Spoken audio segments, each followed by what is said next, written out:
Hey guys, good evening, नमस्कार, सु संध्या। कैसे हैं आप सब लोग? तो आप लोग इस वक्त में अपने सीए इंटर की तैयारी में जबरदस्त लगे हुए होंगे और अकाउंट्स की तैयारी आप लोगों ने इस वक्त में अपनी स्टार्ट कर दी होगी या काफी अच्छी जगह पे आप पहुंच चुके होंगे अपनी तैयारी में। तो आज के इस वीडियो में हम लोग बहुत फटाफट से बात करने वाले हैं कि अकाउंट्स का पेपर देके आने के बाद में जो टाइम आपको मिलेगा लॉ से पहले, उसमें आपकी स्ट्रेटेजी क्या होने वाली है। इस वीडियो को आप अभी देखते हैं या अकाउंट्स के पेपर के बाद देखते हैं, जैसा भी आपको ठीक लगे आप इसको यहां से देख सकते हैं। चलिए, तो बगैर आपका टाइम वेस्ट किए शुरू करता हूं। देखिए, हम लोगों का जो कॉर्पोरेट और अदर लॉ का पेपर है, जो टोटल 100 मार्क्स का, आप लोग जानते हैं 70 मार्क्स का डिस्क्रिप्टिव रहेगा और 30 मार्क्स के रहेंगे एमसीक्यू। अब चैप्टर का जो डिवीजन है वो इस तरह से है। 60 मार्क्स के कंपनी लॉ के अंदर आप लोग जानते हैं कि स्टार्टिंग से लगा के, यानी जो प्रिलिमिनरी वाले सेक्शन से इनकॉर्पोरेशन है, prospectus and allotment and share capital and debenture, mainly बात करो तो सेक्शन नंबर 1 से लगा करके 71 तक का जो पोर्शन है वो हमारा 15 से 24 मार्क्स का कवर है।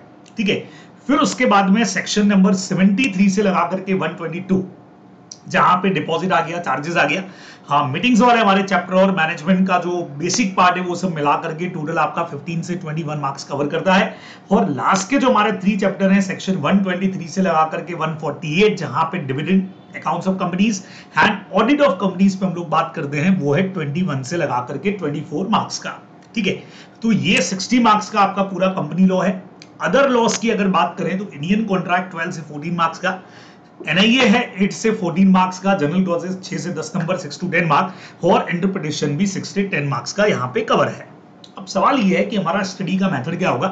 बच्चों को इस बार हमने थोड़ा सा चेंज काम किया। जो प्रीवियस स्टूडेंट्स हैं जो ये एग्जाम पास कर चुके हैं, ठीक है, और खास करके जिन्होंने 75 मार्क्स या उससे ऊपर मार्क्स अचीव किए हैं, बराबर 75 से ज्यादा ही, उनका क्या स्ट्रेटेजी था, उन्होंने कैसे पढ़ाई किया और कैसे मार्क्स अचीव किए, उन्हीं से हमने पूछ लिया कि भाई आपका पैटर्न क्या था बताइए, बराबर से, क्योंकि आप वो हैं जिन्होंने जाकर के एग्जाम्स दिए हैं।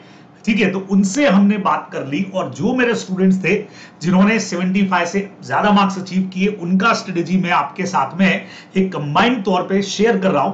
अगर आपको ठीक लगता है तो आप इसको जरूर फॉलो कर सकते हैं। वैसे हर पर्सन अपना खुद का स्ट्रेटेजी बनाएगा तो बट ऑब्वियस है, लेकिन थोड़ा सा गाइड आपको मैं यहाँ पे कर देना चाह रहा हूं उन स्टूडेंट्स के एक्सपीरियंस के बेस पे। उन्होंने मुझे जो बताया वो ये बताया कि भी अकाउंट्स के पेपर के बाद में जो टाइम मिलेगा शाम को 6 बजे के आसपास और उसके बाद का जो आप लोग पढ़ाई में लगाओगे, तो सबसे पहले उन्होंने बोला कि सर इंडियन कॉन्ट्रैक्ट एक्ट हम लोगों ने कवर किया, जो करना चाहिए क्योंकि छोटा पार्ट है, मार्क्स भी 12 से 14 है और इसको करते ही थोड़ा सा कॉन्फिडेंस भी आ जाता है कि हाँ भाई एक एक्ट हमने ढंग से खत्म कर लिया है। और उसी दिन पे कंपनीज एक्ट का भी सेक्शन नंबर 1 से 22, जिसका most of the portion CA foundation में भी कवर है, वो भी हमको कर लेना चाहिए क्योंकि क्वेश्चन तो वहां से भी बनेगा।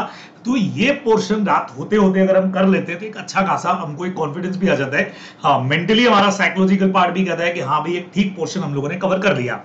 अब उसी दिन जो ज्यादा देर तक अगर पढ़ने वाले हैं, क्योंकि सोना बहुत जरूरी है यहाँ पे भी एग्जाम्स के बीच में आपको, हाँ जो भी अपना रेस्ट टाइम पीरियड है उसको बिल्कुल फॉलो करिए, 5-6 घंटे का नींद जरूरी रहेगा, बराबर।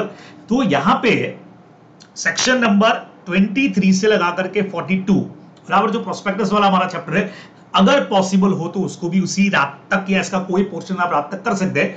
अदरवाइज नेक्स्ट डे पे अपने को सेकंड डे पे जाना है, तो वो आपके चॉइस के ऊपर डिपेंड करेगा। अब सेकंड डे पे हमको क्या करना चाहिए, जैसा उन लोगों ने मुझे बताया कि सर कंपनीज एक्ट का रिमेनिंग पोर्शन सबसे पहले खत्म करना चाहिए। ठीक है, इसमें मेनली क्या करना है कि जो क्वेश्चन बेस्ड रिवीजन है, खास करके जैसे डिविडेंड वाला है जहां पे प्रैक्टिकल क्वेश्चंस क्वारी होते हैं, या अकाउंट्स वाला जो सीएसआर के प्रैक्टिकल क्वेश्चंस बन जाते हैं, या जो ऑडिट ऑफ कंपनीज है जहां पे भी प्रैक्टिकल क्वेश्चन 139, 140 या 141 के बनते हैं, वो हमको देख करके जरूर जाने चाहिए। क्योंकि इतना सारा पढ़ेंगे उसके बजाय अगर हम क्वेश्चंस का प्रैक्टिस कर लेते हैं तो हमारी तैयारी बहुत स्ट्रांग हो जाएगी। तो हमको इसमें क्वेश्चंस का प्रैक्टिस भी जरूर कर लेना चाहिए।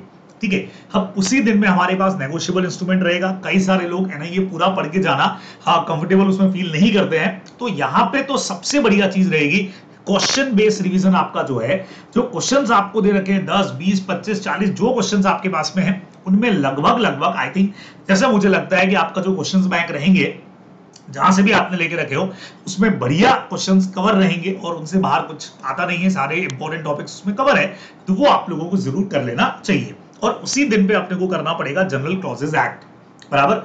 तो ये पोर्शन अपना, क्योंकि सेकंड डे हमारा सबसे मेन है, सबसे ज्यादा कोर्स हम यहीं पे कवर करने वाले हैं। अब हमने कहा कि सर फिर एग्जाम दिन मॉर्निंग में क्या करना चाहिए बच्चे लोगों, तो उन्होंने मुझे बताया स्टूडेंट्स ने कि सर एग्जाम के दिन मॉर्निंग में हम लोगों ने प्रेफर किया इंटरप्रिटेशन को करना, ठीक है, क्योंकि ये थोड़ा सा ट्रिकी रहता है, एग्जाम वाइज थोड़ा सा याद करना भी मुश्किल रहता है, कुछ चीजें फोकस वाली याद करके जानी पड़ती है, इंटरनल एड्स वगैरह की।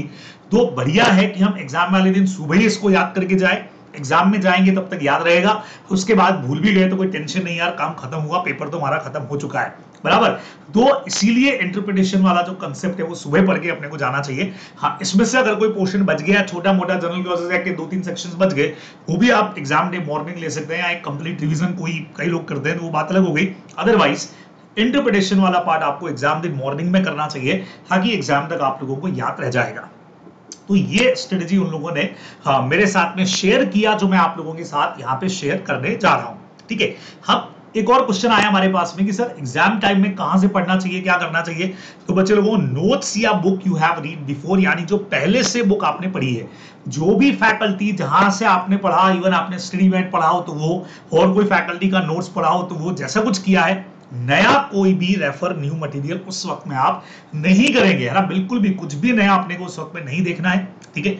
हम उन लोगों का एक और बढ़िया सजेशन मुझे था कि सर बच्चों को बोलिए कि शॉर्ट नोट्स या रिवीजन नोट्स से उस वक्त में स्टडी करें, because it is so difficult to go through entire main book.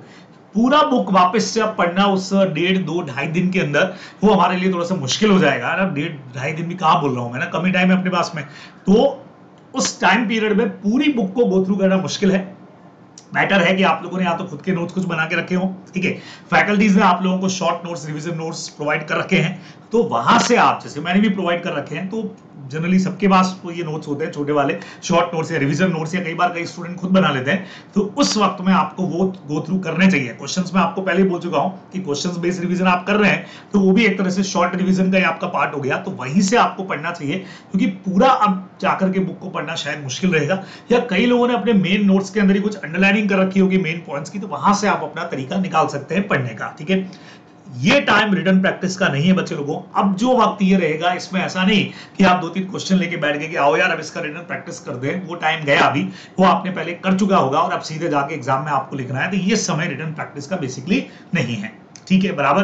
तो ये सिंपल सी गाइडलाइंस हैं जिनको आप फॉलो कर सकते हैं।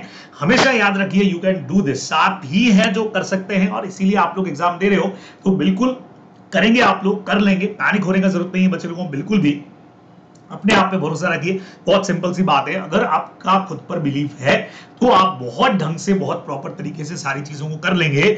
और उसके अलावा बच्चे लोगों, भरोसा रखिए अपने टीचर्स, अपने पेरेंट्स और भगवान की जो ब्लेसिंग्स आपके साथ में है, उस पर आप पूरा भरोसा रख के अपना पेपर देंगे। उससे पहले उस पर भरोसा करके अपनी तैयारी करेंगे तो श्योरली आप अपना टारगेट अचीव कर लेंगे, बहुत बढ़िया तरीके से आपकी स्टडी हो जाएगी। और कोई डाउट्स रहते हैं इवन एग्जाम के टाइम के अंदर, अगर कोई भी क्वारीज आपकी रहती हैं, कहीं प्रॉब्लम में फंस गए हो, कोई पॉइंट पे अगर अटक गए हो, तो बिल्कुल आप मेरे व्हाट्सएप नंबर को यूज कर सकते हैं, यहाँ पे आप मैसेज मुझे डाल सकते हैं। मैं ट्राई करूंगा कि जितना फास्ट हो सके आप लोगों को उसका रिप्लाई कर दूं, ताकि आप लोगों का प्रॉब्लम जो है वो सॉल्व हो जाए, ठीक है। तो ये सारी बात थी बच्चे लोगों, होप सो की वीडियो आपके लिए बेनिफिशियल होगा। ऑल द बेस्ट, बढ़िया तैयारी करिए, फिर आपसे मुलाकात होती है, बाय बच्चों।